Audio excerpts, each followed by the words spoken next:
Moms, the podcast. I'm your host, Brooklyn, and today I'm joined again by Ema. Hi. Welcome back to the show. Thank you. It's been a while, ain't it? Yes. It has Now, been. can you remind us, all the viewers, how many kids you have? Ooh, it's 9 And of them. ages. Okay, so it's 9 of them, and okay. Let's see. So we got 29, 28, 26, 24, 23, which is Jay and Silan. Jaden is 20, and then we have 14 and 13. Yeah, I know. Upstairs. Yeah, no. The first several were just like. That's about to be 30. I know. In a month. Next month, she gonna be 30. Yes, and we're down to be 29. That is correct. I always think them kids 26 and 27. Oh, yeah, well, I think they same age Cassandra and Karan sometimes. They looking like, this joker finna start in the 9th grade. Jazzy is about to be 30. I don't know why I be thinking I'm so much older than people and I'm really not. Because, yeah, even with Jocelyn, you know what I'm saying? She just had a birthday in April. And that's mind-blowing. What is she, like 36? You know what? I She think might be a little older than yeah, that. because Mooka's about to be 40. So she might be 36. Yeah, then. so then I think so. Because 40. Jeff is what, 38? Yeah, so she might be 36. Yeah. Okay. That's funny because the spacing was just like that, like Yeah. Jocelyn, us, and then Yeah. Jocelyn and them. Yeah. Child, all them kids. So you the mama with all the kids. I'm the mama with all the kids. Consistently. Yeah, you know what? It's just that's the way it was. You know what I'm saying? If I didn't have mine, I had my nieces and the nephew, whoever. The neighbor's kids. The neighbor's kids. The Yeah. homegirl kids. Indeed. The cousin kids. Yeah, okay, you need to stay. The stranger kids. Yeah, they can come. I'll feed them. Look, they're fed, their homework gonna be done, they're gonna have a bath. Yep. Those are the 3 things Yep. I know I was Come gonna make back sure. smarter. Yeah. Oh, he knows the multiplication tables now. Oh, I know you said he was struggling. We worked on those. You just need a little confidence boost. Yeah. Make a song with it. Oh boy, that's too funny. That's good. You definitely are one of the moms that I always look up to. That's like, okay, if there's a manual for how to do it, it's Ema. But here's the funny thing. I think you sometimes are an anomaly because some of the stuff that you did, I'm just like, nah, that wasn't mama. I don't know what that was like Wonder Woman or Superwoman because that's not realistic. I mean, but like what? Tell me like what stuff? Pushing an expedition. What year was that? Maybe like a 04, one of the big body expeditions with 6 kids in it or 5 at the time? Yeah, because I ran out of gas. I remember that. I had to do what I had to do. Well, you know what? I think what it is that sometimes in my mind, it's nothing that I can't do. Right. And I think sometimes, like, even at my age now, that's what keeps me relatively youthful. Mm-hmm. Because people are like, oh, I don't wear heels at my age. I'm like, girl, I'm about to buy those. I'm finna buy those. Somebody like, why don't you wear heels? But I think once you start saying, I can't, then you can't. I really think your mental plays a lot into your physical. So with that being said, I try to make sure I just don't accept the fact that there's things I can't do. My children were in that car. That gas station was in push addiction. I was like, but it was a learning opportunity for my boys. You know what I'm saying? I said, you see what I'm doing? Don't you ever in your life allow your wife to be in a situation where she has to do something like this. You know what I'm saying? So as hard as it was a learning opportunity for me and my boys. So, Okay, that's good. Yeah. And then another one is all of those kids. I think we only were at y'all house maybe one school night, so we could see like with the homework process and getting ready the next day. But even cooking, and making sure they were good for the night. Like I be struggling, and I just made a video yesterday. Like I'm burnt out by the time I get home. I don't want to cook nothing. Like I literally will pop some in the air fryer and call it a night. It's something about that. Maybe because I enjoy the cooking. I don't know. I love the cooking, right? And I love, those first 5, they were a little spoiled. They didn't have hot dogs until we moved. I remember you hated hot dogs. Because I was very humble beginnings for me. And we had to eat a certain way just to have food on the table. I was like, I'm not eating this, I'm not eating that, they're not going to eat this, they're not going to eat that. So I made that my lifestyle, right? Yeah. And that was their lifestyle.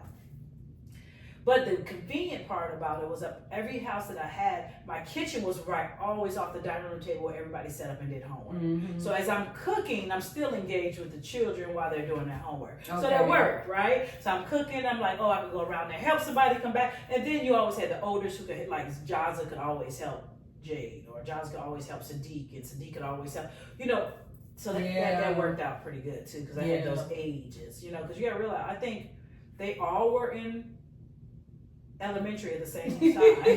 Jaza was in 5th, Kashawn was in 4th, Mama was in pre-K. Yes, it was just like this. At first, so I had 5 kids in elementary all at the same time, so that worked out good. Even to the point where I remember Jaza got in trouble because they didn't want her to help Jade get ready in the morning, and he was only she might have been in 4th, he might have been in pre-K. And the lady chastised her, and Jaza didn't care what they said because she didn't want to deal with me. So Jaza was like, I'm finna set this boy up, because I think he had missed breakfast one time, and I was like, if that ever happens again, that's on you, because you're his older sister. He shouldn't be missing breakfast. And so she never made sure. And I remember those teachers gave her a hard time. And I remember I had to go up to the school. And I had to point them out. See these right here? Them all me.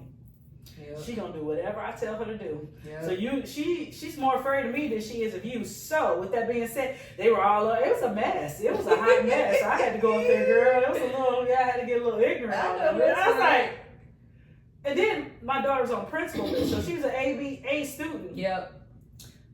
Don't talk to her. Yeah, leave her alone. You know what I'm saying? She's not a bad girl. She's doing what she's supposed to do, because you're mad at her because she's getting her little brother set up in the morning for breakfast. Jaza was like, and Jaza was one of those, all you had to tell Jaza something one time. She got it right. After that, the girl was folding a napkin, getting Jay set up like, girl, you go home and tell her that he didn't eat. I ain't had that not me. Yeah, I went up there the next day. I remember Jay being 10 with a pacifier. He was not 10. First of all, my baby was the longest breastfeeding child I had. He was 18 months, still breastfeeding. I said, and he was chunky. Yeah, that's how old Big Boy is now. I cannot imagine still breastfeeding him. I know. Did they never bite you? You had, I don't recall to the point where it was like traumatic. Of course you had a couple of times. I mean, but no, once he had teeth. No, once he had teeth, I never got bitten by teeth. Like gums, sometimes they lash down a little, they get it, when they first latch on you, like, the first little 10 seconds, you gotta breathe through it. But no, I never got bitten. I don't recall that. I think that's something. Oh, wow. And like, look me in my eyes, like, as he did it. He knew what he was doing. So I let him have that first. When he bit me again, I was like, yep, son, so you're done. Yeah, that's it. Thank you for letting me know. Yeah, thank you. You need something else. Since you want to be funny, this. Here's your bottle. But he has a thing with like chewing, like sucking and chewing. Oh, okay. So even with his pacifier, like he'll like suck on it, but he's chewing it too at the same time. Dickie didn't do that. He was but I noticed like as he got older and played sports, Dickie went through mouthpieces, like he would just chew up, what is this? Is this your mouthpiece?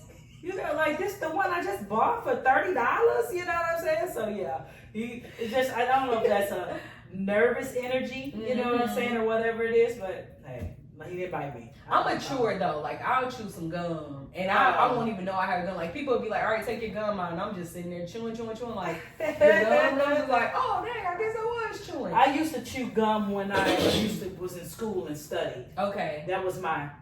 I would. So one time I remember I was taking a test in school, had my gum in my mouth. I was getting it. The teacher came over and whispered, "You gotta throw your gum away." I said, "Oh, I am so sick." I was tearing it up. I'm like, I was a gum chewer during studying, so that was my. So I had to stop. Loud with it. Loud and ignorant with it.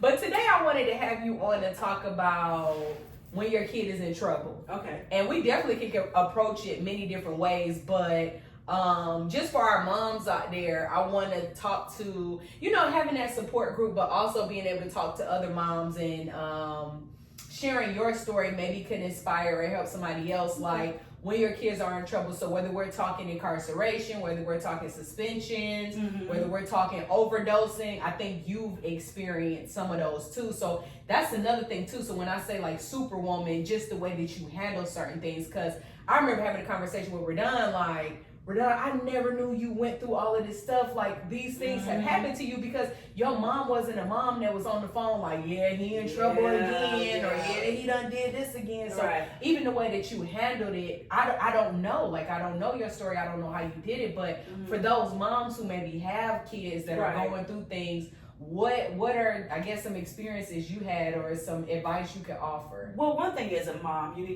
give your kids all the necessary tools to be as successful as they possibly can. But also remember that they have choices. So you can give them all the tools, but they're gonna choose their way. You understand what I'm saying? So you gotta give yourself some credit on that, because I think a lot of moms beat themselves up because, oh, my son went to jail, or my son gets suspended from a school, or my son, or my daughter, or whatever the situation may be. But you got to realize that these are still human beings that make choices. But as a mother, some of the things that you do have to do is you stay in their ear. You remember how many conversations I stayed in y'all's ear.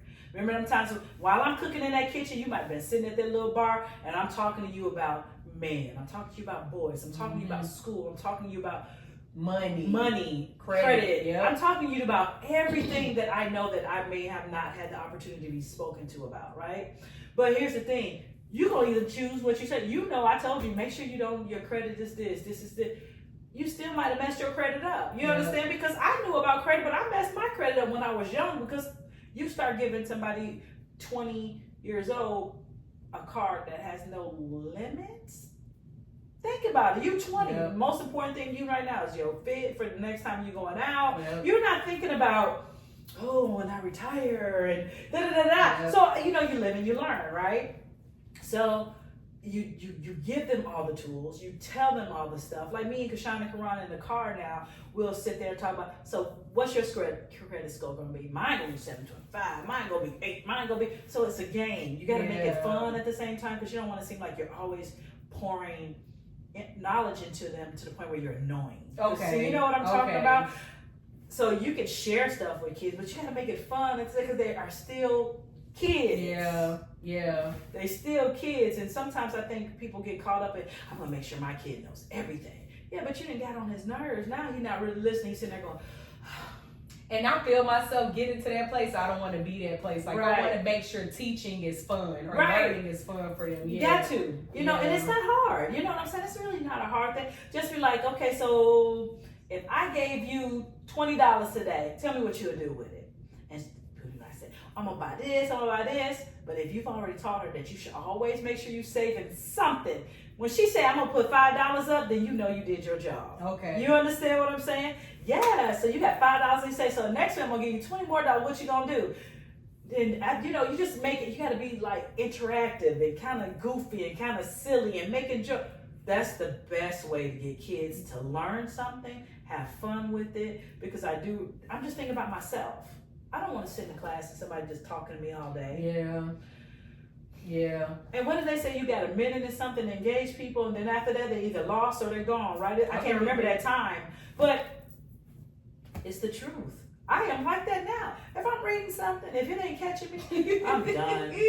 I didn't finish reading it. Yep. And I'm like, okay, I'll start skimming, going through like this, but so kids are the same exact way. Well, they're no different than us. I'm going to definitely have to be like that with Big Boy, because I'm trying to get him to do eyes, ears, nose, mouth. So I'll do like a song, point it out with him, but he's not getting it. So it's going to be funny, because with Pootie, she'll adapt. Big Boy, you really gonna have to adapt to him. So that's where I'm seeing like the difference. Let me find my way. What works with him? If he's not one of those, I don't know. You just gotta figure out. And he may know it, but never will show it. Yeah, that's another thing. One day I said, "Where's your nose?" And he went. I said, "Oh my God, you know it." Just keep doing it. You know what I'm saying? So now you know that he's paying attention. Mm-hmm. Now you're just gonna keep doing it. He might not show you right away. And then when they show you the nose, he's still a child.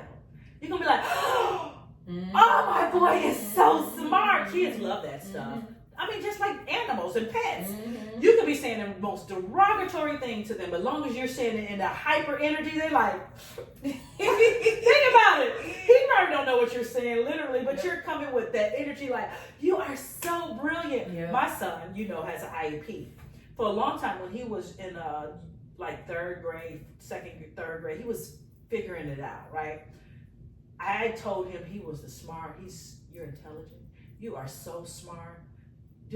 That dude was walking around like, what IEP? I ain't as smart as, and he's like that right now. I'm highly intelligent. What are you saying? And you breathe that, you put that, that tongue is powerful. Yeah. I think people think violence is physical. That tongue got some power, boy. Yeah. You sit there and keep telling somebody, you are so beautiful.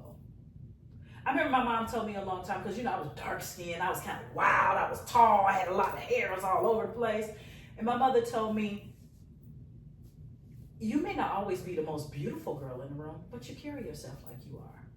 I was like, I never knew what that meant. But you carry yourself like, however you carry yourself is how people see you. Because I've seen some people where I was like, y'all like her? Yeah. But the way she carry herself is like Robin Givens, for example. I'm sorry, Robin, I didn't get it in Boomerang, but when I actually saw her, like if I was to mute the TV and watch her, the way you couldn't tell that woman nothing. She was dressing. Dressed to the nines. Yeah. She made this player a doggone fool. I was like, I want to be like her. Yeah. I don't know what power she has, what it is. It's about how you carry yourself. That confidence and self-esteem, boys. Everything. And as women, we have to, I'm not saying don't do it to your boys, but for our daughters, you breathe that into them. Because you don't want them to be out in society and think they need it from someone. Yeah. You got to be like, oh, your hair is so pretty. Oh, I like your earrings. Oh, I like it. And then that becomes their expectation. You know what I'm saying? Because you also want your young lady to be in a relationship with a significant other who breathes that energy into her as well. Now, have we all been in a relationship that we didn't get those things? Of course. You know what I'm saying? But once you breathe it into somebody enough, they start believing it in themselves. It doesn't matter if you give it to me or not. You know what I'm saying? So, yeah, I think those girls, you really have to make sure that they understand. Pootie always gets pretty. Like her, people always, oh, she's so pretty. Oh, she's so pretty. For me, and like I told Evan, I want for Pootie to be able to, no matter what, make her own decisions. And even if she makes a bad decision, don't stay down or upset about it for too long, can bounce back. Right. That's what I want. Like, no matter what nobody tell you, you know for yourself what's true and what's not true. You know how to act for yourself, like good judgment and good character. Right. Those are my main things. I agree, because but they get that good judgment and character from you. Yeah. Right? Yeah. You're the one that's showing them right from wrong. Like we just was talking about off camera not too long ago. Our daughters are watching us. They are watching us like a hawk. So you gotta even be careful when you talk to your friends and just blah, blah, blah, blah on that phone.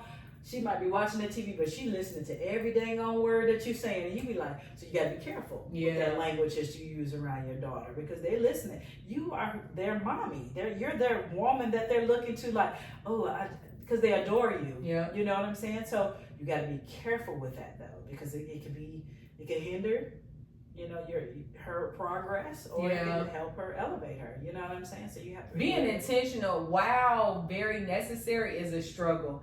And I think for me, at least while they're still younger, like I have to give myself some grace too, because I'm like, dang, I shouldn't have said it that way, or I shouldn't have did it that way. So I'm always in my head about things, but it's like, you know what? No, I really do have to be intentional. So when she does come back home from grandma's house, what am I going to say to her, or how am I going to act with her? Like, what are things that we can do together? Because it's funny, like this summer I was like, oh, we're going to do all of this, and we're going to do all of that, we're going to do all. And I haven't checked many boxes off that list, but I'm like, okay, no, for real.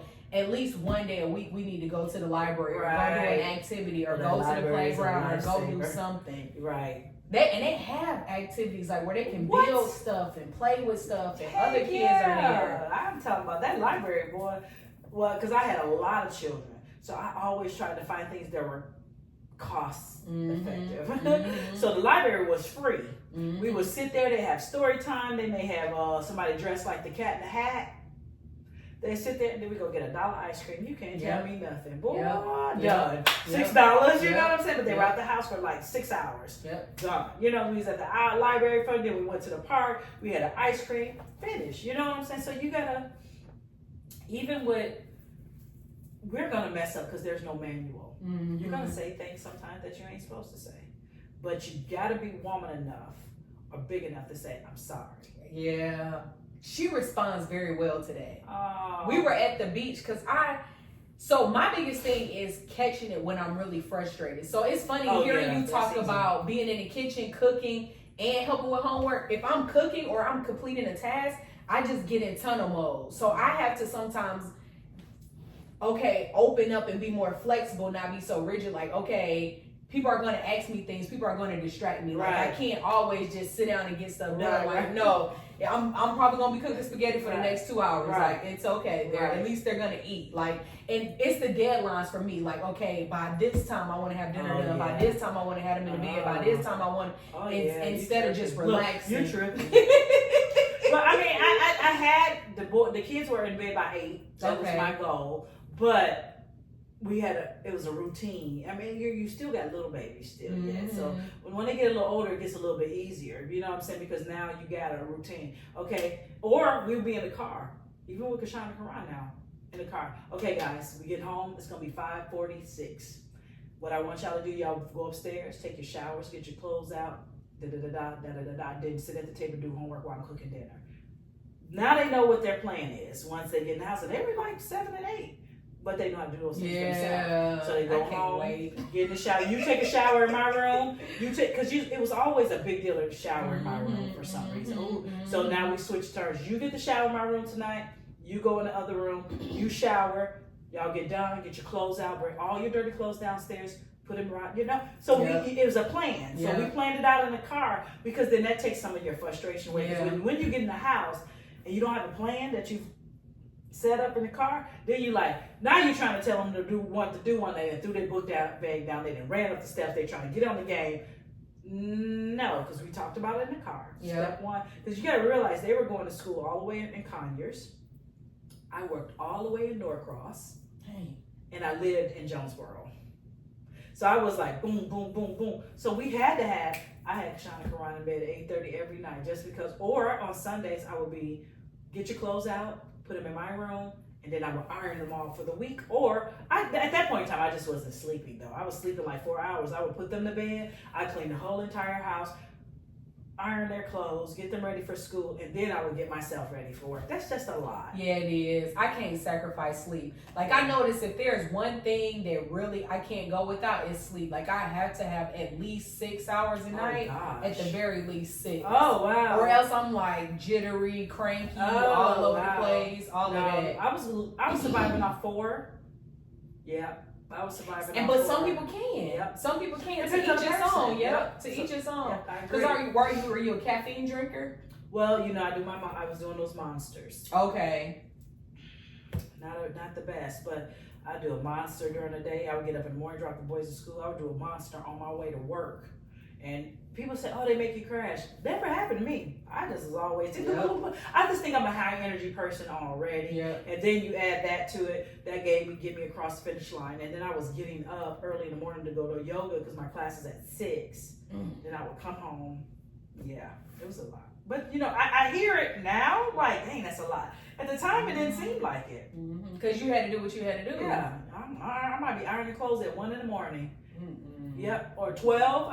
I would be ironing clothes about midnight. Then I'd get up at 5:20.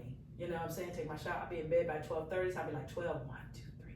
I count. I got 5 hours. I'm good. I don't count sleep, and I can't look at the clock in the middle of the night if I'm trying to sleep. And I hate getting if I get so frustrated if a thought wake me up, a dream, anything wake me up in the middle of the night, and I'm just like, oh, now I gotta go back to sleep. Like, I'm dreading returning to work because I already know I'm not gonna sleep that first night. Like, it's just like back to school jitters. Having to get back to that. Adjusting in general is something that I struggle with. So it's like I'm trying to learn more how to adjust to things, adapt, be more adaptable. Like, okay, this thing changed. They say it's a game changer here, or we're changing plans there. Just roll with it. Keep on going. Be creative and keep on going. That's a good way to You gotta be, because especially in this thing called life/parents, it's gonna change, especially when they start getting into activities. Ooh, I don't know how y'all do it. Cause I think about like Saturday morning, 8 in the morning, we on the way to the soccer field or the baseball field, and I'm just like, have that stuff out I at night. wanna be sleep. But you gotta think, after y'all went to bed, you wake up, the house be clean. Mm-hmm. I have all their stuff out. I might have their sweat, their baseball pants, their uniform laid out, their socks laid out with their shoes next to it. Ain't nothing for you to do is brush your teeth, wash your face, get a bowl of cereal, come get dressed. So just to make my life easier, I went without sleep. But it wasn't going without sleep. It's just, I don't know. It's just. Now I do look forward to where they are helping like clean up a little more, because I can tell they like cleaning. Like Booty likes doing dishes, right, or rinsing them off and putting them in the dishwasher. So, and I remember one of the therapists I had was telling me like, oh no, teach that girl now how to clean up, and watch she be mommy's little helper on every little thing. Like, show her how to fold her clothes. I bet you she'll like it. So, and it was funny because I don't force her to do much of anything. Right. So she was just like, mommy, I want to help. So she came and like started folding towels. Yeah, and I had to show her how to do it the right way. But yeah, she was over there folding towels. So I'm like, you know what? Let me show her. These are your clothes. You want to fold your clothes, or like with the room. Now, if Paw Patrol is on child, she is not cleaning. She is in complete tunnel mode with that one. But Big Boy now, if I tell him to clean up, he knows to put the toys in the bin. Oh, okay. So shout out to the people at the daycare. Right. Thank you. Thank you. Right. Because I'm like, Big Boy know what clean up. Because I kept saying, clean up, Pootie, clean up. And then Big Boy started helping. And there are times too where I just try to be fair. So I'll tell Big Boy to do something thinking he don't know how to do this whole time. But you don't want her to think, dang, mommy only asked me to clean and up. That's why I asked him, Or if I come in the room and the room not clean, then it's like, well, both of y'all in trouble. Both of y'all clean this room up. Right. Well, that's good. That's good. That's well, it was a lot of them, right? So, I mean, Jazza was the oldest. I'd be like, make sure. And Jazza just did her thing, and then it was because it was Jazza Radon. Their name was almost one and the same.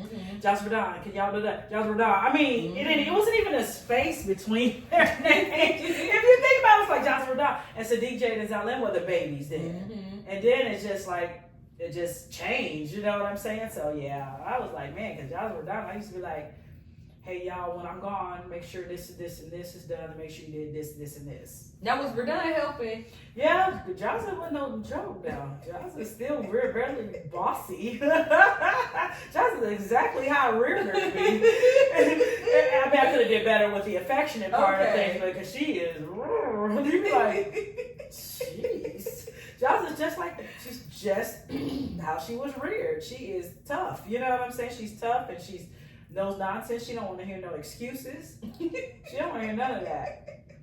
Now Jade is like that too. Jade is mean a little bit, because he was like asking the boys about their grades, and I think Sean said he had 1 C and all A's or something, and Jade was like, "Roar!" And Johnson was like, "Okay, that's it." Right. You know what I'm saying? Jade, what was your grades? Jade is just Jade. You know what I'm saying? He was like, "I don't understand why mom letting y'all get away." I'd be like, "Look, honey, I've been doing this a long time.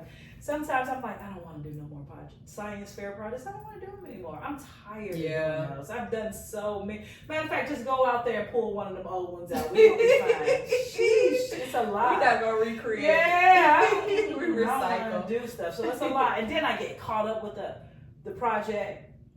And I find myself doing the project, and they up in bed, girl. I'm in there with real leaves from outside, doing a family tree with pictures on the leaves. Why am I doing that? Crazy. How old are you now?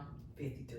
Okay, you still young. Okay. Yeah. With the little ones, with the middle schoolers. Yes, 8, 9. No, Big Boy about to be not Big Boy. Baby Boo about to be in 9th grade, high school. Yeah, I know. Oh man, I know. Now tell me this: who are you / were you the most concerned about outside of the house? Like if they weren't around you, you knew Radon. Radon was he just. What was he getting into? Anything. Radon was he craved the streets. You understand what I'm saying? He wanted to be in them streets. He just did. No matter what. But he was at the same time he's a family person too. He liked family stuff. He wanted to do the pallets on the floor. He wanted to watch the TV. But once he got to a certain age, he liked them. He loved them streets. You know what I'm saying? That's just what it was. You know what I'm saying? And I was least concerned about Jade and Deaky, but Jay got a little Radon in him too. You understand what I'm saying? I can't say Radon's got to be a little bit of me, right? So I just didn't see it in Jay. You know what I'm saying? Jay was a little bit more sneaky. I don't want to say sneakier. He just seemed to be more reserved. Yeah, too. Jay kind of quiet. He kind of laid back.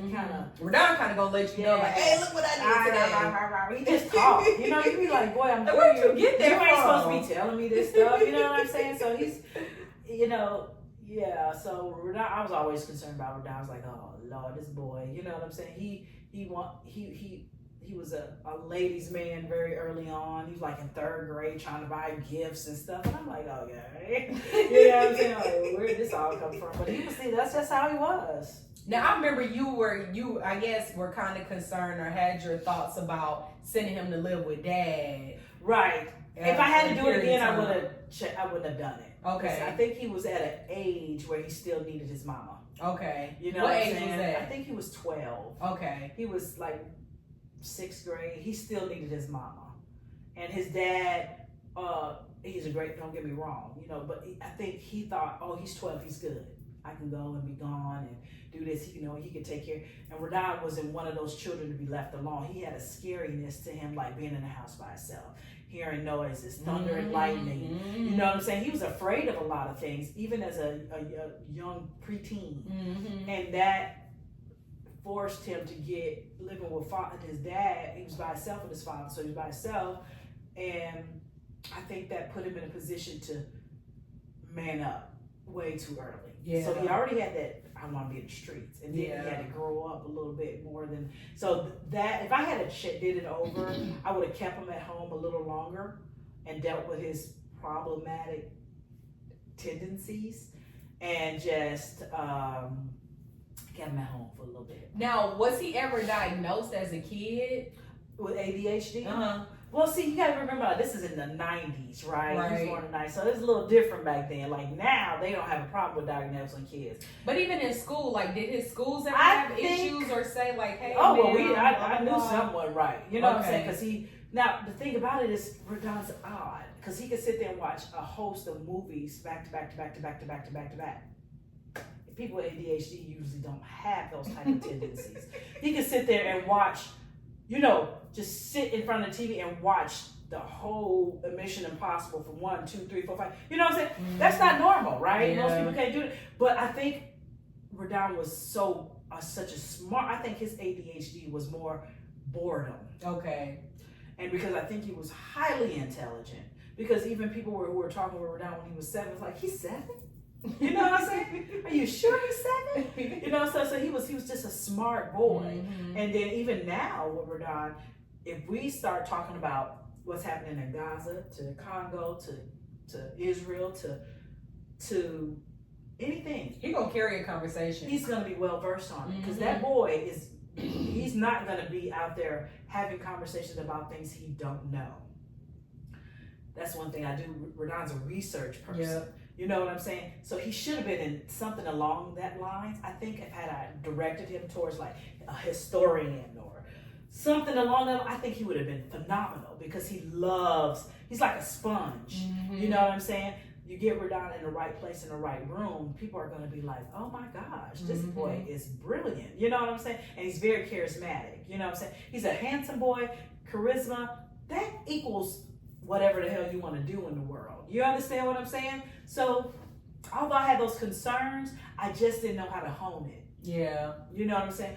But now, looking back, hindsight, like I should have really pushed him into some of those camps that were focused on archaeologists. Yeah. You know what I'm saying? I could see him. I don't know about STEM, but I could see him just wanting to be like out there and finding. Because sports wasn't his thing. No. I think he's super athletic. Okay. Because he's competitive. Yeah, he's competitive. I think he has a sense of athleticism about him because he's fast. He's, you know what I'm saying? He's agile. You know what I'm saying? But I think that brain of his is something else. You know what I mean? Like Radon took apart the VCR when he was 11 and put it back together. So something when people start doing that, he made a tattoo gun and gave himself a tattoo on his leg. You know, when somebody's like that, you have to figure out how to hone that type of creativity. Yes. And I wish, I just, even now, I still wouldn't know what to do with him as a child. I would just probably put him into everything. Do you find yourself still struggling or considering all of the what ifs and what could we still do to save him? Yeah, but I think where he is now, he has to figure out what to save himself, how to save himself. And then, because he is older, I think that once he figures out how to save himself, he can figure out, you know what I'm saying, this is probably my way. And then me as his mom, I can give him the tools and resources like financial backing or whatever that may look like to go ahead and pursue those things, right? Because he's at an age now that he's really gonna have to fine tune those things himself. Yeah. But he's not a child anymore. Yeah. You know what I'm saying? So I had to say, okay, well, where are your, you know, I remember asking him a long time ago, so what are you really, really good at? This fool said fighting. Okay. Gotcha. You know what I'm saying? Which we know that's a factual statement. However, what else? I just don't think he looks from the outside, look in and look at himself like, dang, I did do that. I did take those VCR apart and put it back together. Oh, dang, I did take it. He took apart multiple things as a young person and put it back together. So, you know, it's just, I wish I would have honed in on that and tried to figure it out. And no offense to the educational system, but sometimes when you're dealing with 22, 24 kids, it's hard to look at that one kid who may be a little problematic and say, I think this kid would be good at blah, blah, blah, blah, blah. And steer him in that direction. Right. You know what I'm saying? Right. You're trying to be like, oh my God, he's problematic because he's in there talking, but he's got an A on the test. He's in there talking, but if you say, Radar, what's da-da-da? He knows the answer. Radar was 3. The lady, my mom was with him at, I think, the clinic or something she was at. And the lady came over and was like, hey, how you doing? And he was sitting there with his little colored book. She said, oh, you know your colors? He was like, yes. You know, we're not, yes. And she's like, what is this? And my mom said, all the colors. And she was like, oh. My mom was like, because it was a white lady. Right, so my mother was like, how you like them apples? Right. You got to realize their whole room was an educational. I had the posters on the wall. You know, I pushed him and Jaza hard to be smart. And they knew their shapes and their colors and they were advanced, right? But I just didn't know, you know what? I didn't know how to guide him. Did you ever give up?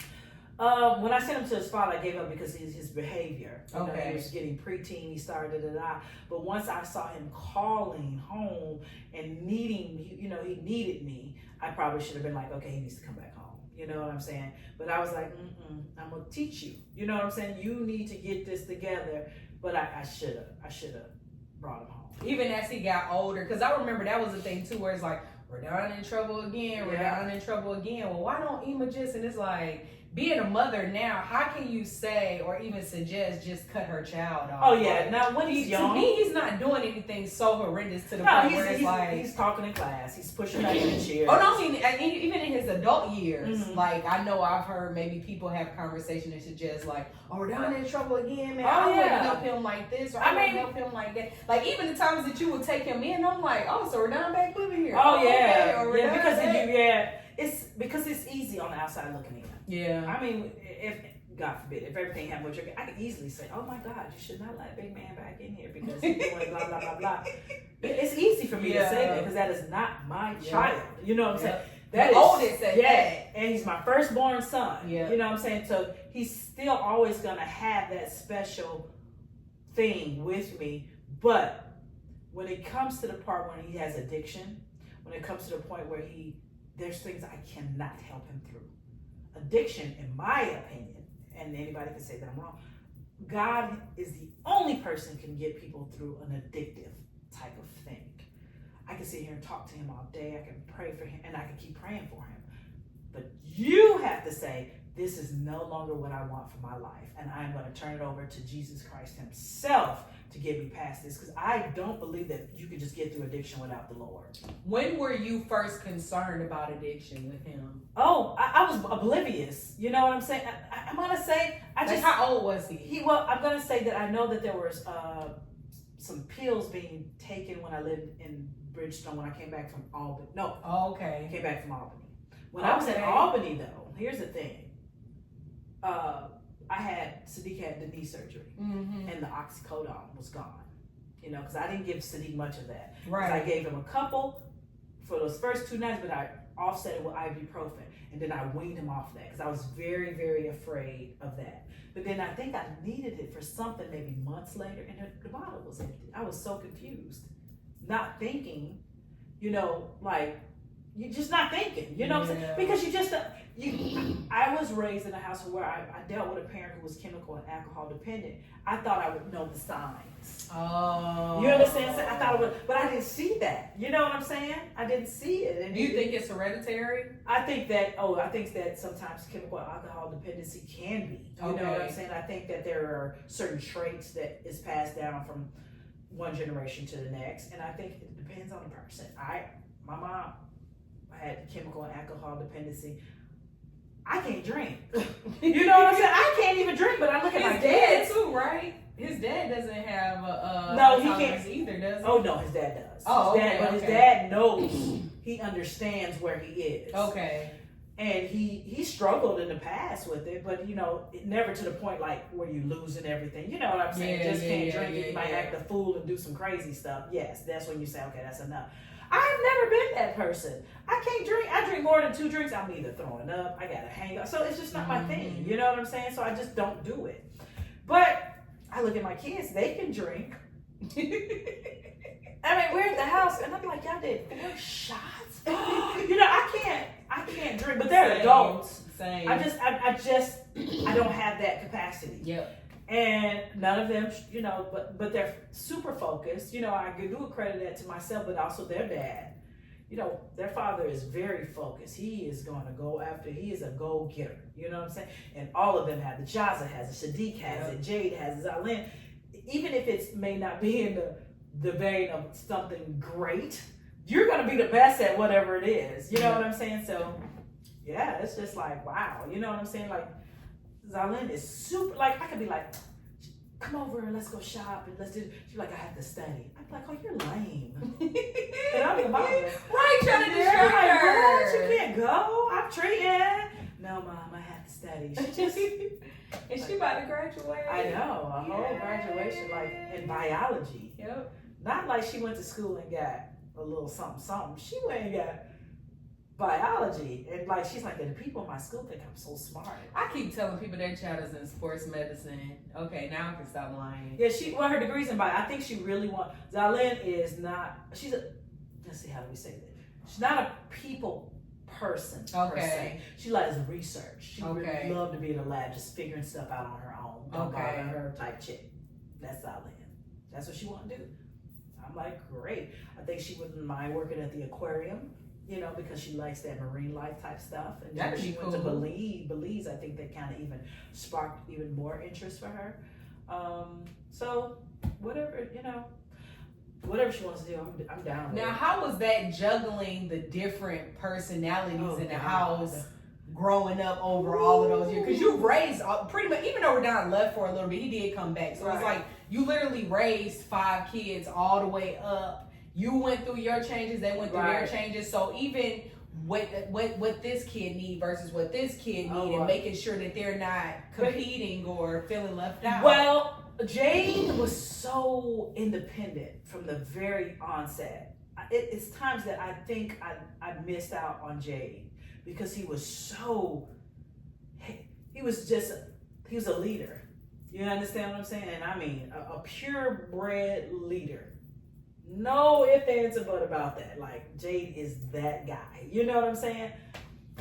I missed out on that sometimes because I took it for granted that he was going to be okay because it's Jade. Yeah. You know what I'm saying? I know Jade gonna pass his classes. I know Jade. I didn't fool with Jade. And that's terrible because that was my child. And I think I've apologized to him before because I'm like, I am so sorry for stepping away from you, parenting you like I should have, because you were just that person. Yeah. And he's still a kid though. You know what I'm saying? And I just was like, Jade got him a job. Jade did what he was supposed to. You know, so Jade was the one that kind of I didn't hold on to as tight. Okay. Sadiq, you know, Dickie was still a mama's boy too. You know what I'm saying? He's still gonna come in there and sit with me. Still gonna come and lay in my bed. Still gonna come in. Jade would do those things, but he would do it in my, like, I would be at work and I'd get a picture. He laying in my bed with a picture. Or he laying on my pillow, get my scarf. You know, annoying. So yeah, just my baby. You know, he's still my baby boy. You know what I'm saying? And he's still, you know, even, you know, he's Jade. You know, Jade is ride or die. Like, that's not that the other ones aren't, but Jade is ride or die. Yeah. Like, you call Jade, I call Jade right now and be like, Jade gonna be here in 13.2 seconds. You understand what I'm saying? Jade is mine. Yeah, he's something. It's something special about him, and I can't say exactly what it is. I can't put my finger on it, but it's something. Jade got something to him that keeps me and him connected. You know what I'm saying? And not that and me and Radon have that connection too, but it's different. Radon's connected because I got to worry about him a little bit. Jay's connected with me because I can count on him the most. Sadiq and I are connected because I know he gonna do. I leave him and I give him whatever support he is because Sadiq is Deaky. You know what I'm saying? Yeah. Deaky gonna go out there. Deaky gonna conquer the world and I'm gonna give him everything. What do you need to do it? You know what I'm saying? He's grown. You know what I'm saying? Radon needs me a little more because he needs a little bit more coddling. He needs a little bit. I need to take care of him, make sure he don't do this, man. And then that's Jay. You see the three dynamics there. Yeah. And then you got Jaza, who is raised to be the woman that I raised. She's strong. She's independent. She don't take no crap. She gonna get it done. You know, she's all of those things because that's exactly what I wanted my daughter to be. And she's exactly what I wanted to be. Like I said, give her a hug, she gonna be like, oh, why are you hugging me? You know what I'm saying? But too. But see, Dickie ain't like that with me. So I don't see everybody else. Yeah, see, everybody else is like Dickie. I'm like, my Dickie? You know, Dickie's sitting on the couch with me right now. I can hold his hand right now. I can sit on the couch and hold his hand and talk to him. And he's gonna hated that growing up. That was punishment. Like, Dickie, if you don't I'm gonna kiss you on the cheek. Like affection is punishment. Right. And that's so fun, but it's not like that with me. So I've never seen it from anyone else's perspective. Because like I can go and lay on him and hug on him and kiss on him and he just takes it all in. And it was a shocker when you would say it because I'm like, Dickie would let you do that. Oh, yeah, that's my boo. Y'all just laid I think even like the Thanksgiving before with my sister's house, me and him sat on the couch and I just came over there, put my head on there. We held hands. We just sat there and talked about, like, tell me about the girls. He's like, oh, you know, but he's just, he's a blessing. They all are. You know What's your connection with Mumu? Besides her name. I mean, that's my mini person. You know what I'm saying? That is literally my mini me. Mumu is way more gentle than you. You think? Oh, yes. She's definitely softer than you. She's for sure. Emma. Yes, she is. She's Mama Mumu. She is. And so, yeah, Mumu is, yeah. So, like, Mumu, she's just, I don't know how to, she's great. You know, so she's a good person. She's funny. But what's your connection? Because you were saying how you got a connection with each kid. Yeah. You can't even put words to it. I don't even understand. Like, I have to remember she's my child. Because I think at one point in time I got caught up with sharing with her too much. We were forgetting that she's still a young person. And she's my kid. You know what I'm saying? Because I went through some situations, you know what I'm saying, in my last marriage, you know what I'm saying? And I think she told me, she said, Mom, it stresses me out. It's too much. Then I had to check myself, like, girl, she's only 19. Yeah. She's only 18. Then I had to be like, you know what? Wow. So I stopped. Okay. You know what I'm saying? And I respect it. And I told her, I am so sorry for that. But I poured all my being and life into my kids. And even y'all, all the young people in my life, I poured into y'all. Like, what you need, what you want, I'm coming, what you want, what you want to do, how you want to do it. You want me to help you with your college application, I just poured. I don't have no friends. Yeah. And I'm okay with that. You know what I'm saying? Because at this point, I'm okay. I love being in my house quiet by myself. I love it. I'm okay. But I realized I just don't have friends because I chose to dedicate my being, my soul, my everything to all my young people. You know what I'm saying? And the benefit of it now, I would change it for the world. You know? And so Zalyn and I connection is, that's my homegirl /daughter / She's stupid too. She got a great sense. Her sense of humor is freaking hilarious. Like we like funny Watash. Yeah. Like if Watash was funny for real. And Watash is funny. He just doesn't come out. You know what I'm saying? You gotta have a beer and then it comes out. You're like, he's stupid. Yeah. He's so funny. And then it's like yesterday, she left me a video message. And she's so stupid. I had to watch it. I had to show Scott, look at this. You know what I'm saying? Because I want somebody else to recognize. This girl crazy as hell. Like, boy, it was so funny. She was just on there just doing the whole video. Because I answered my phone.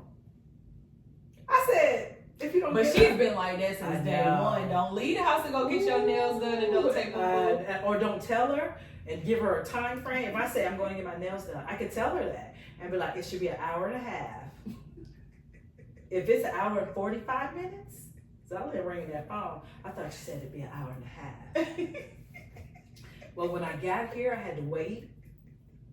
So, Mama Moo Moo. Oh my gosh. If you saw her coming down that beach in Panama though, I saw her coming and I felt like a child and their parent was coming. I said, Scott laid out on the damn sand.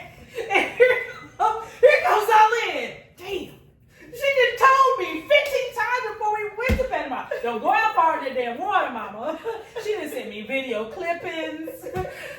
She just coming down the beach. I said, dang. She come up, she looked at Scott. It ain't funny, Brooklyn, but it is. I gotta hear the story from her. I'm sure I had to interrupt her God. birthday for a couple seconds tomorrow. She was looking at Scott like, and even the boys were looking at Scott because again, Scott is I never seen Scott is our superhero. Yeah. Like if anybody come, but we don't have no fear at the house. This dude was walking down the street one day. I was like, man, baby, he bored. Scott went out to that fence. Cassandra looking at me like, dang. I said, you ain't gotta worry about nothing. Ain't no anybody finna come in here. Ain't nothing to happen. Ain't nothing to go down. Ain't no disrespect. None of that. Boy, I love that for you though. Third time was a charm. I mean, third time in the show. Like, I think I was telling Watash's mom. She's like, yes, I saw on, Facebook you dated. I said, yeah. She said, how is it? I said, I've been married twice. I've never had anybody adore me. Like, purely adore me. Now that is something special. You know what I'm saying? Like, I wish that for every woman in the world to have someone who adores you. That is something. Yeah. That is really something. Like, goes for sure. Yes. It's like, oh my gosh. Like, it's crazy. Come on, man. Did you miss me today? I sure missed you today.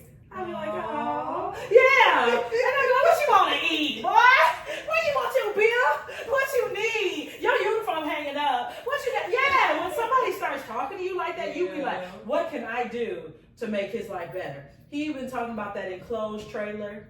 I need an enclosed trailer. Girl, I don't know nothing about none of that. I was on that mug. I found that damn enclosed trailer. He didn't even know we were going to go pick it up. You know what I'm saying? I returned in there. He was like this in the car. I said, but it made me feel so good just to be able to do it, number one. And then just give him a look. Because he's good to not only, he's good to all the boys. Like, he loved the boys. He'll go in there and tickle Fat Chop and wrestle Kashan. Like, it's genuine. You know what I'm saying? And I think if the boy's dad was in a different space, he would be so happy to know that they have that a part of their lives. You know what I'm saying? Like, that's what's up. He didn't miss not one football game all season. He making sure they got their cleats, they pads, they back to school. You know, I don't do all of that stuff by myself. He is there when the car. You know what I'm saying? I was riding that Toyota, that Taurus. He hated it, but it was a cash car. It did us good for a year and a half. It was great. Yeah. I had to tell the boy, I said, Scott got me this car. And they were like, Scott got it? Because I need them to understand that I'm in a situation where I can do certain things now. You know what I'm saying? Because of the support that I had. Yeah. You understand what I'm saying? So when I say he got it, I mean, he allowed me that space to be able to get things that I couldn't just go out and go buy. Right. You understand what I'm saying? So yeah, it's great. It's great. I wish. Dude, now how are the kids? I guess because you being married twice. Mm-hmm. First 5 was first husband. Right. Last 2 And then the bonus 2, second husband, and then no biologicals with the last guy, but y'all gonna get me right. I'm speaking that to this with the third man. But how were the kids' relationships with stepdads? Like what? Well, and even Radon, because Radon has his own dad. I think he was the only one with his own dad. Right. So how was like their relationships? Because for the longest, I always was like, I didn't get Watash and Radon's relationship. Like I didn't understand. Well, Watash has the same relationship with Radon that he has with the other kids. Watash is a provider. Okay. He tells you I love you. He ain't gonna do all that hugging and kissing and all that. He might give you a hug and a bye. But Watash is a magnificent provider. That is what he gonna down do. He gonna make sure them kids got, and he gonna be there to have your back. Radon has been in prison. Watash has drawn 4 hours to the prison. They did not allow him to come in. He sat out there till that damn warden came out the damn prison. That warden went in there and told Radon, you should not even be here. That man had been out there at that camera talking about something. I know, he can't. Watash worrisome when you want to be. He sat out there at that, and that warden came out and spoke to him directly. And went in there and told Radon, why are you here? That makes no sense for you to be here when you got people 3-4 hours away, came and drove and knew you couldn't possibly have visitation. You came anyway. How is he? How's it going? He didn't see him, but he talked to everybody in that dang on prison. You understand what I'm saying? So Watash got your back. You understand what I'm saying? And Radon has used that sometimes because he know Watash got his back. And that hasn't been great. You know what I'm saying? So that's problematic. But the kids know it. You know what I'm saying? Watash, like I said, he ain't gonna be all at the Christmas tree opening gifts and doing all of that stuff. That's not his thing. But I had to tell Jaza for a while. I think she was angry with Watash because he wasn't physically there. But I needed her to know that because of Watash, it allowed me to be physically there. Yeah. You know what I'm saying? Because I may have just been doing mediations. But he made sure all the bills in the house were paid. My job made sure that we could do our activities, made sure we could do, that I'm there to pick you up from school, from practice, So you got to understand that there was he may not have physically been there, but he was there in ways that allowed me to be there in every way. So don't discount that. You understand what I'm saying? Don't discount that. He is not going to be because that was my job. I'm going to love and kiss on you and hug and But he allowed me that space to be able to do that. You know I was so scared of Watash. Yeah, man, he just seemed so mean though too. Like I didn't see him smile much. Even like I just imitated his laugh. Like even his laugh was real like stern. Like Lord, what's up with Watash? And Watash is a cool dude. That was past tense. Yeah. Now he's definitely more chill. But no, you're just grown now. He's still the same. No, you're just grown now. You're not afraid of him anymore because you're not 16 and 15. Well, he ain't a student either no more. Now he balling. Yeah, but I said he's the same exact way. If you're in his presence, he's the same way. He just y'all grown now. Once you become an adult, you got a husband, you got kids. What you look like being afraid of Watash at this age? Well, he don't give me reasons to be like. He even talks and stuff. Yeah, because now you're grown. You're grown. You're so. You're not an annoying teenager anymore. You might have been. It was him. It wasn't me. Oh, girl, stop! You know you was an annoying teenager with that damn girl, Brooklyn Lee. Come on, baby, you were loud and he's quiet, so he probably was like, God dang, you know what I'm saying? So yeah, y'all was just opposites, right? So it's okay. And then I married a imitation of. That's exactly what you did. Talking all that stuff about Watash, and you got me. I got me one. Because we would be like, do Evan talk? I'm like, yeah, Evan talk too much sometimes. And because the fact is, I'm always comfortable with Evan because I'm good with that. Yep. And like Scott's son Jaden, he's quiet. Me and him might be in the house and we're quiet. And I'm always okay with that quietness. And then we'll get in the car and chop it up. Or I'll be like, hey, I made us some sandwiches. I'm never awkward in his silence because I'm okay with silence. Silence suits me fine sometimes. Sometimes I just want to be in the house with quiet. I might be in the house, no TV, no music, and I'm just, I love it. Yep. I love that. me and my dogs, we doing what we do. And his son is like that too. And I appreciate that about him. You know what I'm saying? But then Fat Chop come home, and it's hard to believe he was the only child in that house because the closeness between him and Kashawn and Karan. Kashawn is kind of grown. He go down in his room. He got his own little man cave thing going on down there. He grown.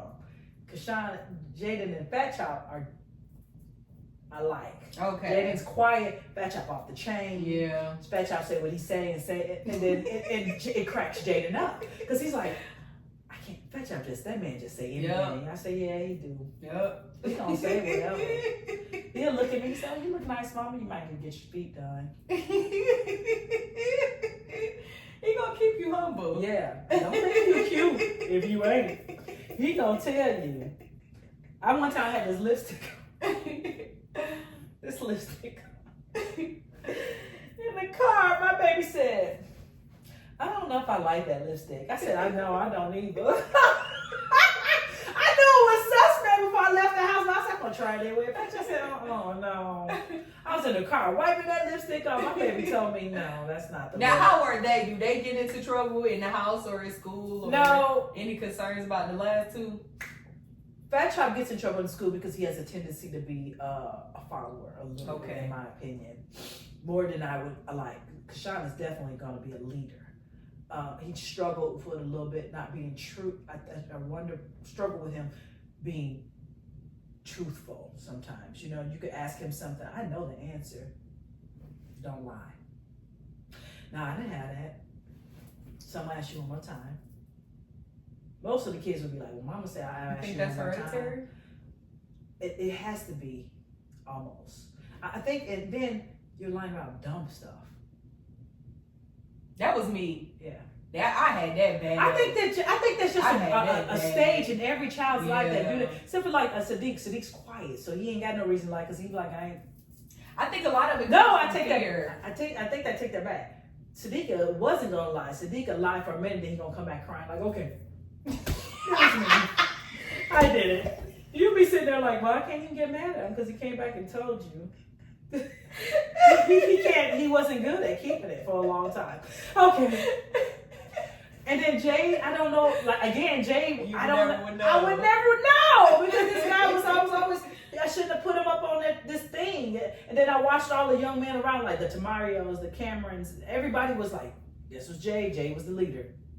And they just fell in line. Yep. So, and then, Radon, he had that lying thing going on. And he still, you'll be looking at him like, now I know you're not telling the truth.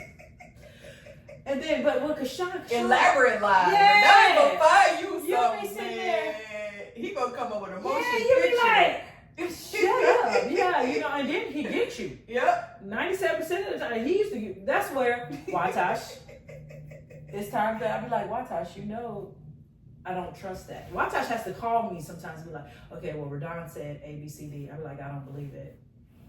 And he'll be like, well, don't you? I said, Watash, now come on, honey.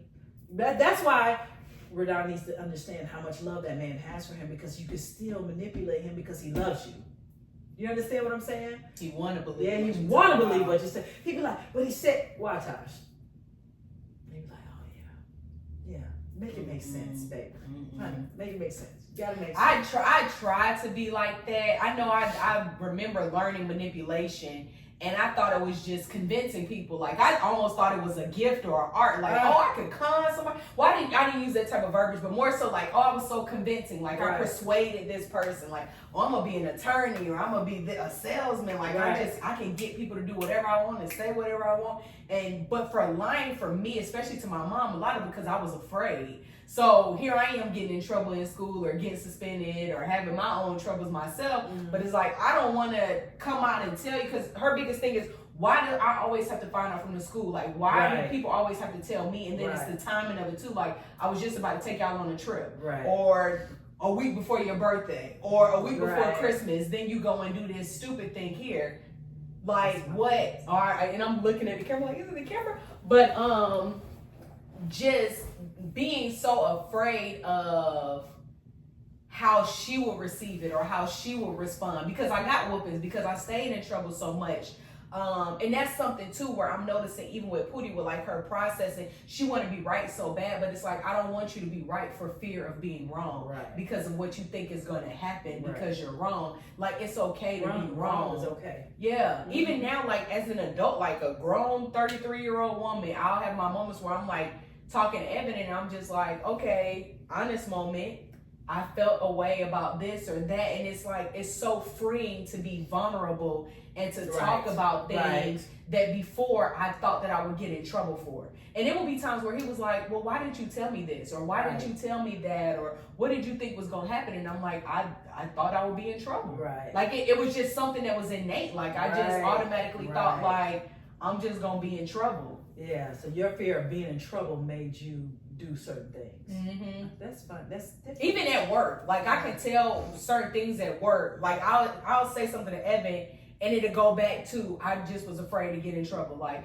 I have to meet these certain deadlines, so I'll be so rigid because if I miss the deadline, I'm going to get in trouble. Oh, see, I know.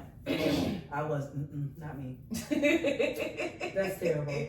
But that's because I essentially stayed in trouble, and it's funny looking back. It's like, I ain't do nothing that the other kids want done. Right. But like Redon too, the streets was so glamorous, and I love those family members that was in the streets. I love those family members that had wild stories going on that was outside. With Redon would take my stories from when I was growing up, and because we were in the projects, right? So my grandmother did, my auntie, that's what my summers was. He would take those stories and make them his own. Like, boy, what in the world? You have never been in any projects in your life. What are you talking about? When we moved over to Forest Villa, it was all white people. You know what I'm saying? What are you talking about? Right. What it is now is different, but what it was then. That's crazy. But it's like, I'm like, we had grand lawn care and flowers around the front. What are you saying? So it like I said, it was his choice. You know what I'm saying? But I don't know. I wonder what that is. I think the parent, people say the education doesn't mold people. Getting a degree in psychology, right? My bachelor's was in psychology, made me understand cognitively what kids are going through at certain age and milestones. So, cause remember when I was young, they were trying to potty train kids at one. If you start walking, that's what I thought. I thought that was one. I thought that was the goalpost too. And that is horrific. Yeah. Because they don't even have the cognitive understanding at one to be potty trained. Or the verbiage to articulate. I gotta be. Yeah. So I remember that. You know what I'm saying? I remember kids getting disciplined before they were one to be potty trained, or at one, or about definitely before 18 months to be potty trained. And so, when you learn those things, but you got to think our parents maybe had high school degrees, maybe not. So that's something that's problematic. A lot of it too, and it was like an aha moment after I had Pootie. A lot of what we do as parents is what's best for us sometimes. So I know that kind of contradicted by saying a lot and some, but for example, the crying, you pacify, you do whatever to stop them from crying. Sometimes not because you want to figure out what the crying is about. It's driving you crazy. It's driving you insane. So what can I do to stop this child or give this child or whatever so that I'm okay, so that I'm because fine. Crying is okay. Yeah. Sometimes, especially to break kids out of certain stuff. You know what I'm saying? Especially to break them out of certain. If you know that baby is fed, dry, nothing's physically wrong, no fever, no teething, no it's okay. I'm not saying let them cry for 3, 4, 5 hours at a time, but it's okay. They have to learn how to self-soothe, because if they get to the point where they're never soothing themselves, then they're always dependent on somebody to soothe them. And that's problematic, because then you got kids who want to be with somebody all the time. I got to be in somebody's face, and I got to be with. Like I said, I'm okay with being by myself. I do believe there was a time in my life that I wasn't comfortable with that. Yeah. Only because when I was 12, 13, I was by myself sometimes without when I left, my mother moved me away from my sister and brother. I had fear. I hated being by myself. I hated being in the house alone, and I was like that a lot. So I had fear. So I was always listening out, not sleeping well, somebody can break in, this could happen, you know what I'm saying? So I learned how to self-soothe, you know what I'm saying, and be like, okay, it's okay to be by yourself. No one's gonna break in the house. Yeah, it's all right. Safety is key, though. Yeah, I didn't know that. Yeah, for me, I had my issues. I was always worried about safety. Mm-hmm. You know what I'm saying? Always, and I think that's why I was the way I was as a parent. You know what I'm saying? Because I used to be like, you know how I was. Now that's the one thing about you that I get that's perfectly crystal clear. Like, no, the kids gonna be safe. Yeah. Period. Point blank. Yeah. Lock that door. Yeah. Y'all gonna stay on this side of the pool, on that side of the water. Y'all stay together. Y'all hold hands. When y'all cross the street, hold the baby hand. Make sure this. Make sure y'all gonna be safe. Super. Yeah. I was always like, y'all be good. You know what I'm saying? Y'all be together. And the kids are like that now. Even like when I'm with Zalyn and I watch how she is with Cassandra and Karan, that's what she learned.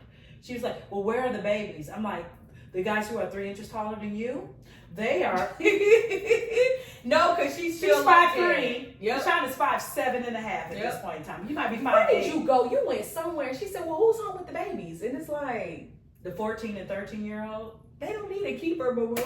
I went to the grocery store. You know, I'm at Walmart. She was like, oh, because when I talked to them at 12:30, they were by themselves. Because Georgia State law said they could be by First of all, it's overnight. 2. You're not finna call and kind of halfway chastise right. The boys being right. But I just FaceTime them, so they're good. I'm on the phone like, who is she think she's talking to? But that's just Zalyn. And I can't be mad at her because that's the way she was raised. I ain't even mad. I just checked in on the babies. Yep. And it's so funny because Fat Chop love talking on the phone. I know. I got to start FaceTime him more. Yeah, he loves talking on the phone. Just watch the conversation. Fat Chop is something else. Mm-hmm. He's got a lot of jade in him, right? So he's got that maturity, independence thing going on. And he's super funny. You know, he's super funny, almost to a fault sometimes. Mm-hmm. That's why I get in trouble in school sometimes, because he's the teachers love him, but at the same time they want to strangle him. Yeah, you know what I'm saying? And just because you grasp things like this and get it like this, don't mean the whole class is like this. So you have to be respectful to other people's learning abilities. And Fat Chop is something else, though. That's why I love going out with Fat Chop, and it's just me and him. Boy, that personality gonna take him far though. There's a lot of kids, I tell them, like, this book stuff, get it if you can, but your personality is gonna take you places, because it's a human being grading you. It's a human being that's working with you. So whatever you don't get, use that personality to get you in them doors, keep you in them doors, get you opportunities. I'm looking at Fat Chop. The other day I was looking, I said, Fat Chop is good looking. You know what I'm saying? Like, I was watching him get his hair cut. And you know, sometimes as parents, you never look at your kids. You cut the locks off? Yes, locks are gone.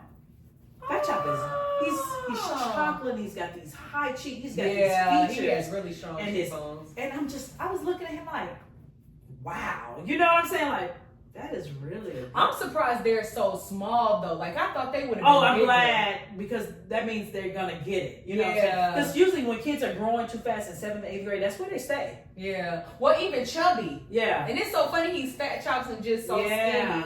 Yeah. So I thought that they would have been like. Oh no, I think they got that. Well, Kashan is thick, can be thick. He's thick. Yeah. But I think like right before, for a while, like Kashan was like really doing his push-ups and I could see the change in his body as a young man. Like, he was getting a little cut here, and this little thing right here was coming, you know. And I was looking at him like, wow, you know what I'm saying? But he falls off. So if once he stays consistent to it, he's gonna be, you know. And he's getting tall. Like I said, he's about. I'm 5'8". He is there with me. You know what I'm saying? So yeah, he's definitely a tall young man. The little ones are growing. Yeah, and they're to the point where they're protective and guarded. So like we all three go get our hair cut together. And Fat Chop is like, when I stand up, he stands behind me. He don't want no man looking at me. He walks behind me out of the barbershop. I said, he's like, come on, mama. And it's there. So the barber's here, and I got to pay with my thing. Kashan is here, Fat Chop is here. I'm like, oh my gosh, they know what it is. So I have to be careful. Like today, I can't wear a half shirt to the barbershop. I would never do that anyway, because I already know how. You know, I just, Yeah. But yeah, they're real. They're watching. And That's they're watchful, and they're like, okay, come on, mama. I'm like, boy, I gotta pay the bill. But Krishan prefers that I just send him the money and I'll go to the car and he pay the bill. I ain't mad at him. Me either. Yeah, Me either. I ain't mad at them. Me either. Yeah, because they like, yeah, you can go on to the car. Now, with that protection, have they been protective of you over like we're done or like any mess? Not yet. They're up? not there yet because they still have that big brother respect. If not them, the other kids like Deke or Jade or any of them. They still look, they adore and look up to their big brothers like they're their big brothers. And then their big brothers still tell them, I'll beat the heck out of you. You know, Sadiq tell them all the time, I'll beat y'all both up at the same time.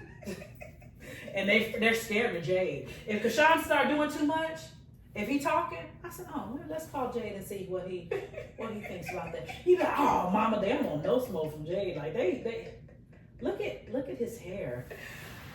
This is how she. I know we're on video, but look. Yeah, she did exactly what the picture was. And she is only 16. She's got skill. Yeah, yeah. So with that being said, yeah, she should post that. That is awesome. But yeah, she they don't want none of that. Cause I'd be like, oh, Kashawn today he'll say something, and then I'm older because the older kids, I never had a child say, even y'all, Brooklyn go wash them dishes, da da da. I never heard you be like, but Ema, da da da da. You just go do it. Yeah. Kashawn is like the only kid I've ever had in my entire life who be like, well, mama, da da da da. And I find myself engaging in conversation with him. And I'm thinking to myself, and then once I realize I do it, then I snap off and lose my temper. Yeah. Then when I snap off and lose my temper. I can see that. Yeah, I definitely can see when that. I snap off and lose my temper, then he looking at me like, whoa, this woman's crazy. But I'm just not accustomed to me, a child that I take care of saying anything back but yes. Girl, Pootie says no and why. And I know that she does it a lot to me. So I don't know if she's trying to get me upset or what, but I'm just like, so there are times where I'm like, okay, Pootie, if I ask you to do something and you say no, that's disrespectful. And that's going to get you in trouble. You can't say no. So that's a lot of language you just said to her. Child. Just get in her face. You got to get in her face on her level. And just get, like I remember I've done that too. I'll pop but you got to do it. You just got to be consistent with her. And even if you have to like hold her shoulders, mommy said, go do this. You don't get to say no. Do it now. Those are 4 sentences. 4 words. Okay. Mommy said, don't say no now. That's it. Yeah. But you get in her face and you be like in her face like that. I never really had to beat them older children, but the fact that I used to be in their face like Ramir, my grandson, he's scared of King. Everybody's scared of King. The other day, the dog. Okay, my dog is big, but he's fearful. King is not paying Ramir 2 seconds. He's like this. What the heck is this dude crying for? You know, you know what I'm saying? He's just like whatever. So the other day, I let him lay in my bed, and he was on his iPad. And I was in the kitchen, and my room is like my room, the hallway, the kitchen. He gets up and closes the door because he don't want to hear King bark, and texts his mom that King is making noise and he doesn't like it. So I said, okay, we're not going to do that. That's not what we're going to do. Right. So I ended up bringing him in the kitchen so he could sit down. He's sitting there and started crocodile tears coming down his face. King laying on the floor. I said, remember that is enough. You know, that's enough. He's not bothering you. He's not by you. Ignore him and he ignores you. It's simple. Yep. He's still acting up. I had to get in his grill and tell him, wipe your face now. He wiped his face. I said, now cut it out. That's enough. We are not going to do that. He sat there.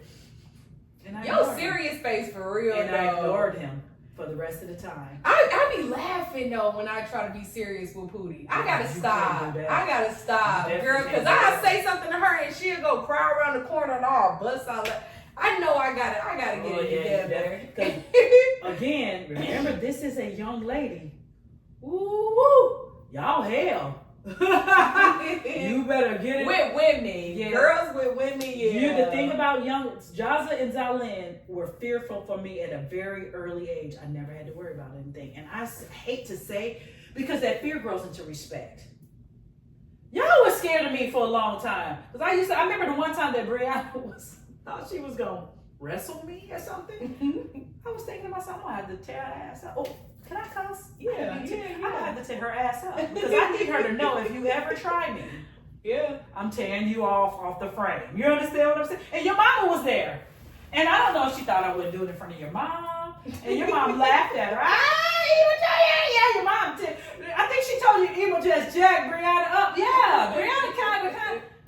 I think she might have been about 14, 15. I remember that. I thought to myself, this girl is really finna try me. I think I put her on the floor, put my knee in her chest, like, look, honey, that's not what we finna do. Yeah, but that was, I remember that. But so that's probably what I need to do too, because Pootie done got into this phase where she thinks she can hit me.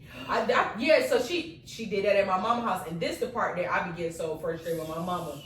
Pootie had went and had her adenoids removed, similar to her tonsils. She healed perfectly fine. She was just a little high still from the medicine. So she was sleeping. She got up. She's at grandma's house now. She getting spoiled. She doing what she want. Pootie walks up to me. I think I said, "Come on, it's time to go," and swung and knocked my glasses off.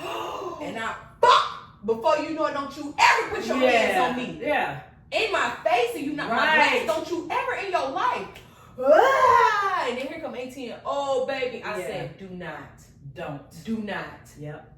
That is because this would have been 30 years ago. Yep. Let's keep that same smoke. She would have been in a coma. Because y'all would have been tag teaming. Oh, gosh. Oh, you hit my sister? Hold on. I'm sorry.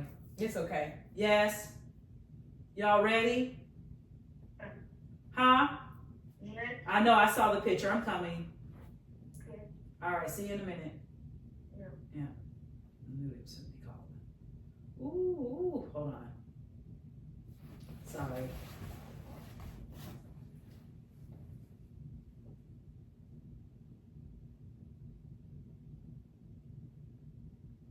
Yeah, she did that. Yeah, she did. How far away are they? I think it was, I don't know. You said 20 minutes? I think it was 20, 20 Okay. minutes. So, you're actually 20 minutes dressed from my house. Oh, okay. From them, it was like, when I had to drop him to get his hair, it was like 25. Oh, okay, so okay. Still not far. Okay. But, yeah, you gotta stop that. Because that's an absolute no. But you did right. It's not, I don't know what they say you're supposed to do about that nowadays, but you never did. That gentle parenting. And I'll be looking at videos like, that is not, I knew I couldn't call my mom by her first name. Right. I knew I couldn't call my mama out her name. I knew I couldn't cuss. Even now as a grown woman, I don't cuss around my mama. That's correct. I'm definitely wasn't gonna put my hands on her. Not even playing. Like, no, not even, no, I'm not playing. That's a setup. You're trying to get me. Yeah. Nope. The girls, but not the boys now. Me and the boys, we wrestle. Yep. We even Cassandra now. That's what they like. Yeah, I wrestle with Cassandra. That's what big boy like. He like fighting. Yeah, Because he'd come in starting jump for no reason, just swinging. And so I done told Pootie, I say, Pootie, get off him, get him off you, get him off you. Yeah, I mean, my thing is, but it's all in, but I do it like even Cassandra, I get him. You quit? Yeah, I quit. Then I kiss him all on his face. Yeah. But then there's a time when you gotta let him be a young man. You can't keep beating him.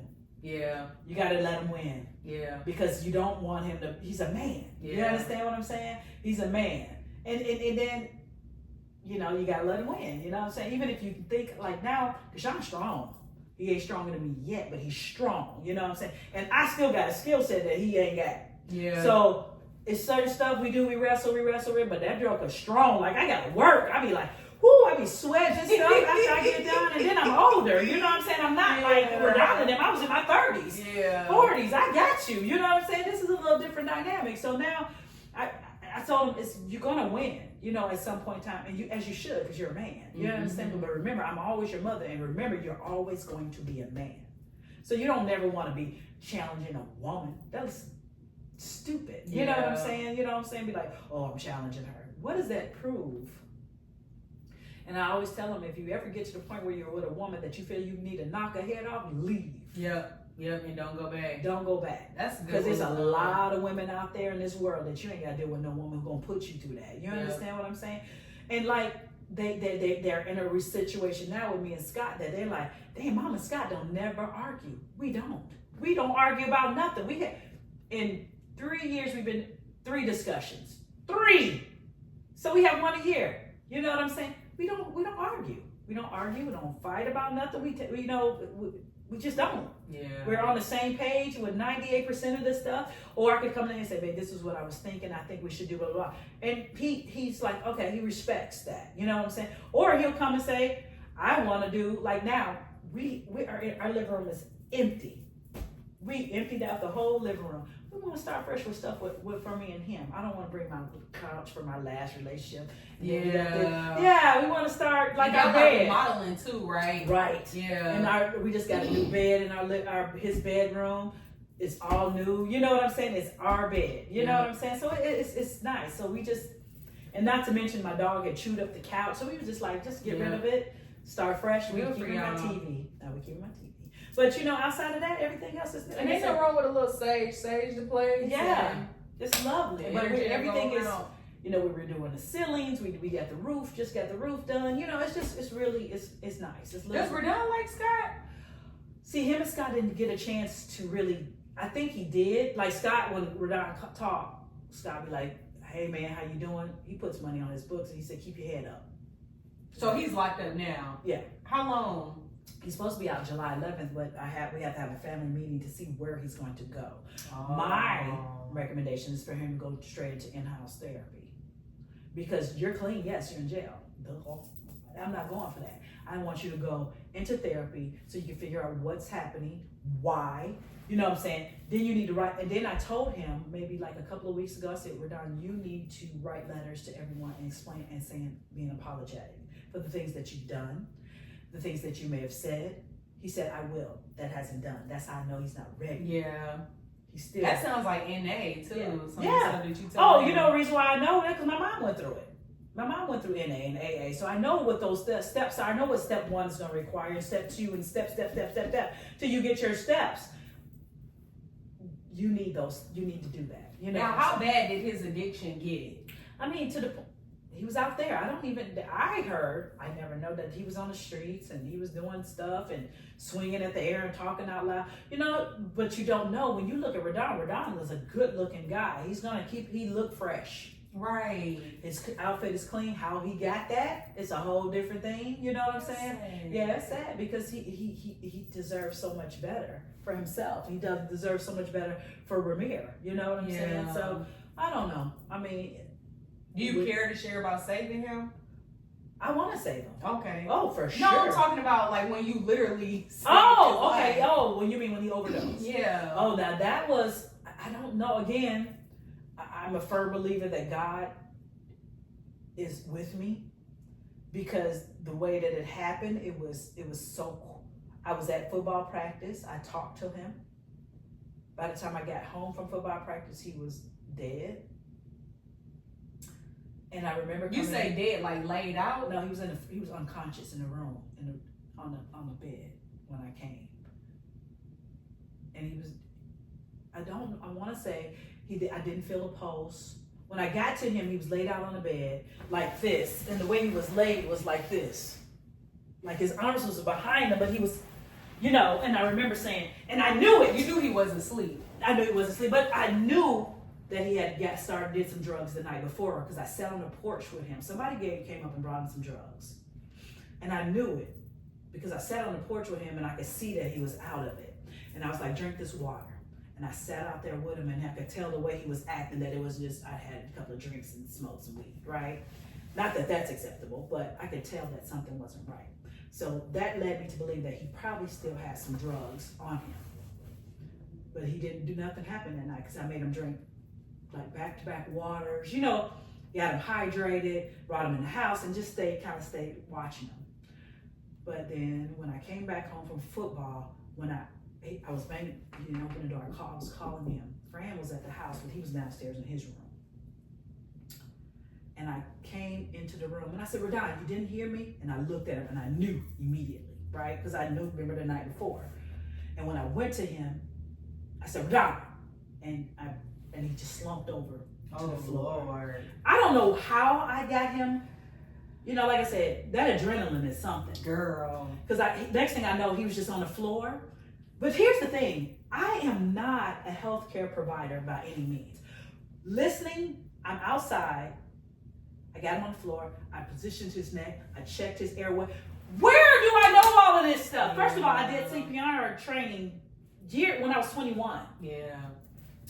I called that healthcare 911, and the way you would thought I was an EMT. I got a 25-year-old black male, unresponsive. I can't feel his pulse. There's nothing in his airway. You know, why am I talking like this? That's how you know God is something else, because I'm talking to this. There is no hesitation of what I'm supposed to do. I checked his airways. I listened. I didn't hear anything. I heard a gurgle in his chest, and immediately start CPR. You know, blowing his mouth. CPR, blowing his mouth. Then the white stuff came out. And then I turned him on the side so he wouldn't choke. Right? And at this point, he's breathing. So I'm talking in his ear. I was like, it's not time for you to go. You know, Ramir, you need to do this for Ramir. You need to do this for me. And as I'm doing the CPR, I could see Fran's socks, right? And I could see Fat Chop. They're watching. Yeah, I turned around, looked at Fran, I said, get them out of here now. You know what I'm saying? Yeah. I think he was, you can't, yeah. You don't know what to do. Yeah. So I remember him getting them out of there. And I can still see Fran's socks. And I'm literally saving them. And then I can feel the pulse a little bit. I bring him on the side, and I'm talking to him, and I'm like, and he's trying, then the paramedics come. And I can't remember the rest. I remember going to my room while the paramedics and giving him the Narcan. And I go in my room, and I'm just, they're talking to me, and I'm answering the questions, and they're like, what do you think? He said, I think he took a Percocet. I think this is, I'm telling him my knowledge of his addiction. And, they leave, and they take him, and he didn't want to go. And they said, well, if you don't go, we're going to arrest you. So they made him go. And I remember standing in remember I had the floor to sit, and I just remember standing there, and I just kind of just fell to my knees, like. And then Fran, he came and was like, man, it's okay. But I wasn't feeling him. Yeah. So I was just like, I took my 5 minutes of, getting it. Yeah. Then I got it together, went upstairs, checked on my boys. How do you feel? Talk to me. What did you see? How did that make you feel? This is what happened. I went into my whole counselor psychology thing with them. As a forensic interviewer, I said, how does that make you feel? What did you think you saw? Open-ended questions so they can express themselves. And they like, did he say, okay, I think he's going to be all right. Made sure they were good, brought them downstairs, set them at the table while I prepared dinner. I don't know if I ever give myself time to really heal. Which is what I meant when I say superwoman. So that's example number 3 now. Yeah, so. Because even when you say you open the door and see him lifeless. I went right into save mode. Child. Yeah. Because my heart just fell. Like, even the first time you told me the story, I was like, so detailed, like, oh my God, like, I would about passed out. But it's like, you can't say that because as a mama, you never know that adrenaline kicks in. And you do what you do. Yep. And then I think the next day, when I talked to Fran, and Fran is not one to give a lot of compliments. He said to me, I watched you say Radon yesterday. He said, I always thought you would buckle under pressure. He said, what you did yesterday was amazing. And I was like, thank you. You know what I'm saying? Never, just kept on going with my next day, worked out the next day, swam the next day, I just never, I don't know what it is. You know what I'm saying? I don't know if that's healthy, but my swimming because it's silent, right? I could cry in the water. But you did get it out. Yeah. I think so. It was quickly, but you got it out. I got it out, and then I had to suck it back up. But you know what? Why I think I don't do things good in that area is because I watched this story called A Million Little Things. And I knew all along it's about cancer, right? But the main character, the last season, he ends up dying of cancer.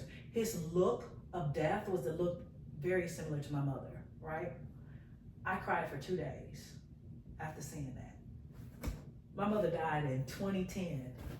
I don't think I ever allowed it to mess with me. You understand what I'm saying? She died in 2010. That's 14 years ago, Brooklyn. And I cried for 2 days. 2 days I cried because when my mother died, I had just given birth. My son was 5 months old. I still had 5 kids at home. You know what I'm saying? Yeah. I didn't have time to process. Yeah, so I was like, and then you know who brought it up? Scott. He said, baby, did you ever cry when your mom died? I said, I did. But he was like, and he sat there with me for those 2 days and let me cry. That's when I was like, this man is something special. It was the timing too. Yeah. Maybe the timing was you needed somebody where you could feel safe. Yeah, and to let it go. And to console you too. I never put my mother's ashes in A vase. urn until I lived here with Tom Yeah. and with Scott. I never felt a place that Yeah. was home for her. Now she's home. You know, she's in the So it was the time. yeah. But seeing that, I was like, no, I remember getting off of that, and I remember going in the shower like, oh, I cried in the shower. I cried when I just kept crying like, dang. And I told And I him, know you hate crying. oh, I hate it. I don't like so it. that's Right? good. I was like, whoop. That's so But good. I don't know if I cried, don't get me wrong, you know, like when I went to court this last time and things were done and said that were not honest and forthcoming. I sat in my car and cried and yelled for 30 minutes, like, ah! Good. And then that's when I text everybody, you know, that's not neither here nor there. But yeah, I was like, I need support, I need help with this, you know, so. Good. Yeah, but that was. Now before you go, so the second time, because the second time he overdosed, he was. we can fast forward to when you went to the emergency room. It was only 90 days. Well, let's later. fast forward when you went to ER and you saw him. What did you say to him? Because that one gave me chills, and that was the one where it was like, Academy Award goes to. I was standing in the doorway. Now, mind you, I was super cute, right? Because I had come from work. I picked the boys up from practice. They had to hear me talk to people through the phone on how to save his life this time. Because it's Shakira's mom and dad who are saving him this time. So I'm like, this is what you need to do. I'm walking them through. I'm telling them exactly verbatim of what I just did 90 days before that, right? I dropped the boys off at home. I tell their father, you know, me and Frank was in the house, but we're still separated because he's in his room, I'm in my room. I said, he said, we're going to come to the hospital. I said, no, because I don't know if he's dead or alive yet. I didn't know where he was. Okay. I got in the car, I called Scott. I said, he did it again. I'm on my way to the hospital. He was just like, oh, I'm so sorry. You know, I drive to the hospital. I got the phone call, nobody. Because I knew exactly what I was going to do. You know what I'm saying? I remember walking in, and it was, here's the thing. When you go to the emergency room, they usually don't let you back in that Yeah, bag. they don't. I looked at the lady, I said, my son just came in here from an overdose. I need to see him and speak to him immediately. She said, give me 1 minute. Because like I said, I was dressed for work, so maybe she thought I was somebody because I was working. She said, go on back. I walked back there. I mean, that nurse was taking me like, come on. Come with me. She was like, she said, she came in, and when I came in there, and it was people around, you know, because it's not private. And I stood in that doorway, and I looked at him, and that girlfriend looked at me. She got up and walked out. I didn't even have to say nothing. She got up and walked out. I went to him, and I got in his face, just like I tell you, get in your job. I said, so you just going to kill yourself? And he was looking around, and I grabbed his face. I said, look at me. So you just going to kill yourself? And he didn't say anything. I said, you're trying to kill yourself, and I'm not going to be a part of that. I am not going to watch you kill yourself. You are too good to be doing this. You're just going to kill yourself. And I stood there, and he was, you know, he had the IV going in his arm at that point in time because they're trying to flush him out. And I just stood there. He couldn't even look at me. I walked away, and I walked out, got back in my car, and went home. Wait, what you say the nurse said? Somebody said, heard I know you. that's right. I mean, it was in there like, You can hear, I had like applause in the back, girl. I mean, it was, because they see that stuff all the time. Yeah. I know they see that stuff all the time. Girl, I looked at him and I stood, and when I tell you, I got on that bed with my hands, because no, you're not finna sit here and act like you don't see me standing here. I just saved your behind 90 days ago, and you're gonna do this again? Again? And this time I had to talk people through saving you. First time I saved you myself. Second time I gotta talk people on how to do it. And Shakira mama was like, oh, you know, she's from Guyana. So she's got to ask. She's like, oh, because she's just freaking out.